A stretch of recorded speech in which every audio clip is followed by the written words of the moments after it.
Chapter 58. Tortured with jealousy, I go home and abuse Strap, receive a message from Narcissa, in consequence of which I hasten to her apartment, where her endearing assurances banish all my doubts and apprehensions. In my retreat discover somebody in the dark, whom, suspecting to be a spy, I resolve to kill, but to my great surprise, am convinced of his being no other than Strap. Melinda slanders me. I become acquainted with Lord Quiverwit, who endeavours to sound me with regard to Narcissa. The squire is introduced to his lordship, and grows cold towards me. I learn from my confidant that this nobleman professes honourable love to my mistress, who continues faithful to me. Notwithstanding the scandalous reports she had heard to my prejudice, I am mortified with an assurance that her whole fortune depends upon the pleasure of her brother, Mr. Freeman condoles me on the decline of my character, which I vindicate so much to his satisfaction, that he undertakes to combat fame on my behalf. Having uttered this exclamation, at which she sighed, I went home in the condition of a frantic bedlamite, and finding the fire in my apartment almost extinguished, vented my fury upon poor Strap, whose ear I pinched with such violence that he roared hideously with pain, and when I quitted my hold, looked so foolishly aghast that no unconcerned spectator could have seen him without being seized with an immoderate fit of laughter. It is true, I was soon sensible of the injury I had done, and asked pardon for the outrage I had committed. Upon which my faithful valet, shaking his head, said, "I forgive you, and may God forgive you," but he could not help shedding some tears at my unkindness. I felt unspeakable remorse for what I had done, cursed my own ingratitude, and considered his tears as a reproach that my soul, in its present disturbance, could not bear. It set all my passions into a ferment. I swore horrible oaths without meaning or application. I foamed at the mouth, kicked the chairs about the room, and played abundance of mad pranks that frightened my friend almost out of his senses. At length my transport subsided, I became melancholy, and wept insensibly. During this state of dejection, I was surprised with the appearance of Miss Williams, whom Strap, blubbering all the while, had conducted into the chamber without giving me previous notice of her approach. She was extremely affected with my condition, which she had learned from him, begged me to moderate my passion, suspend my conjectures, and follow her to Narcissa, who desired to see me forthwith. That dear name operated upon me like a charm. I started up, and without opening my lips, was conducted into her apartment through the garden, which we entered by a private door. I found the adorable creature in tears. I was melted at the sight. We continued silent for some time. My heart was too full to speak. Her snowy bosom heaved with fond resentment. At last she sobbing cried, "What have I done to disoblige you?" My heart was pierced with the tender question. I drew near with the utmost reverence of affection. I fell upon my knees before her, and, kissing her hand, exclaimed, "Oh, thou art all goodness and perfection. I am undone by want of merit.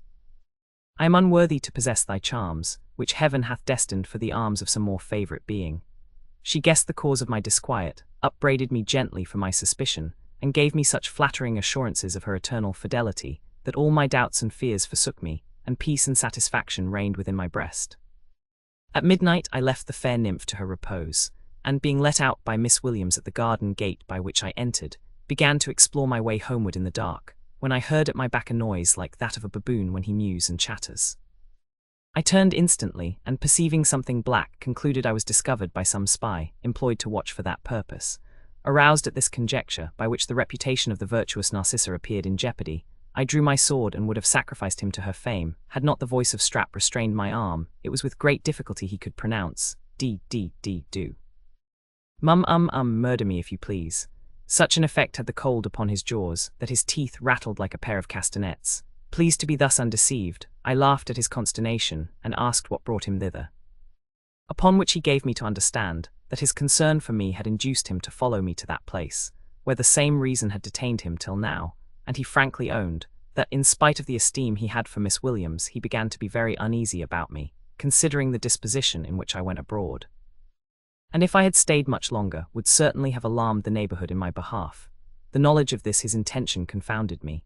I represented to him the mischievous consequences that would have attended such a rash action, and cautioning him severely against any such design for the future, concluded my admonition with an assurance that in case he should ever act so madly, I would, without hesitation, put him to death.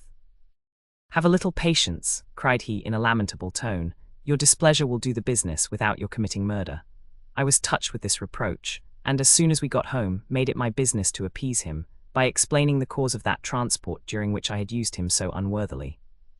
Next day when I went into the long room, I observed several whispers circulate all of a sudden, and did not doubt that Melinda had been busy with my character, but I consoled myself with the love of Narcissa, upon which I rested with the most perfect confidence. And going up to the roly-poly table, won a few pieces from my suspected rival, who, with an easy politeness, entered into conversation with me, and, desiring my company to the coffee-house, treated me with tea and chocolate. I remembered Strutwell, and guarded against his insinuating behaviour, nor was my suspicion wrong-placed. He artfully turned the discourse upon Narcissa, and endeavoured by hinting at an intrigue he pretended to be engaged in elsewhere, to learn what connection there was between her and me. But all his finesse was ineffectual. I was convinced of his dissimulation, and gave such general answers to his inquiries that he was forced to drop the subject and talk of something else.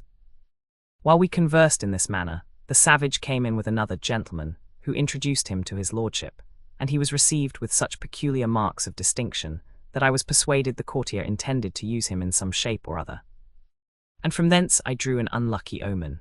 But I had more cause to be dismayed the following day, when I saw the squire in company with Melinda and her mother, who honoured me with several disdainful glances. And when I afterwards threw myself in his way, instead of the cordial shake of the hand, he returned my salute with a cold repetition of servant, servant, which he pronounced with such indifference or rather contempt, that if he had not been Narcissa's brother, I should have affronted him in public. These occurrences disturbed me not a little. I foresaw the brooding storm, and armed myself with resolution for the occasion, but Narcissa being at stake, I was far from being resigned. I could have renounced every other comfort of life with some degree of fortitude, but the prospect of losing her disabled all my philosophy, and tortured my soul into madness. Miss Williams found me next morning full of anxious tumult, which did not abate when she told me that my Lord Quiverwit, having professed honourable intentions, had been introduced to my lovely mistress by her brother, who had at the same time, from the information of Melinda, spoken of me as an Irish fortune-hunter, without either birth or estate, who supported myself in the appearance of a gentleman by sharping and other infamous practices, and who was of such an obscure origin that I did not even know my own extraction. Though I expected all this malice, I could not hear it with temper, especially as truth was so blended with falsehood in the assertion, that it would be almost impossible to separate the one from the other in my vindication. But I said nothing on this head, being impatient to know how Narcissa had been affected with the discovery. That generous creature, far from believing these imprecations, was no sooner withdrawn with her confidant than she inveighed with great warmth against the malevolence of the world, to which only she ascribed the whole of what had been said to my disadvantage, and, calling every circumstance of my behaviour to her into review before her, found everything so polite, honourable, and disinterested, that she could not harbour the least doubt of my being the gentleman I assumed. "I have indeed," said she, "purposely forborne to ask the particulars of his life, lest the recapitulation of some misfortunes which he has undergone should give him pain. And as to the article of his fortune, I own myself equally afraid of inquiring into it, and of discovering the state of my own, lest we should find ourselves both unhappy in the explanation, for alas, my provision is conditional, and depends entirely on my marrying with my brother's consent." I was thunderstruck with this intelligence, the light forsook my eyes, the colour vanished from my cheeks, and I remained in a state of universal trepidation. My female friend, perceiving my disorder, encouraged me with assurances of Narcissa's constancy, and the hope of some accident favourable to our love, and, as a further consolation, gave me to understand that she had acquainted my mistress with the outlines of my life, and that, although she was no stranger to the present low state of my finances, her love and esteem were rather increased than diminished by the knowledge of my circumstances. I was greatly comforted by this assurance, which saved me a world of confusion and anxiety, for I must have imparted my situation one day to Narcissa, and this task I could not have performed without shame and disorder.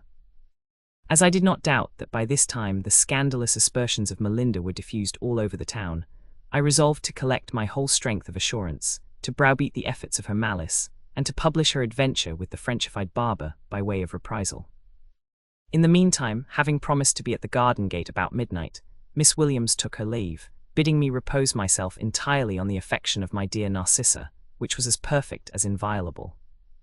Before I went abroad, I was visited by Freeman, who came on purpose to inform me of the infamous stories that were raised at my expense, I heard them with great temper, and in my turn disclosed everything that had happened between Melinda and me. And among other circumstances entertained him with the story of the barber, letting him know what share his friend Banter had in that affair. He was convinced of the injury my reputation had suffered, and no longer doubting the fountain from whence this deluge of slander had flowed upon me, undertook to undeceive the town in my behalf, and roll the stream back upon its source. But in the meantime cautioned me from appearing in public, while the prepossession was so strong against me, lest I should meet with some affront that might have bad consequences.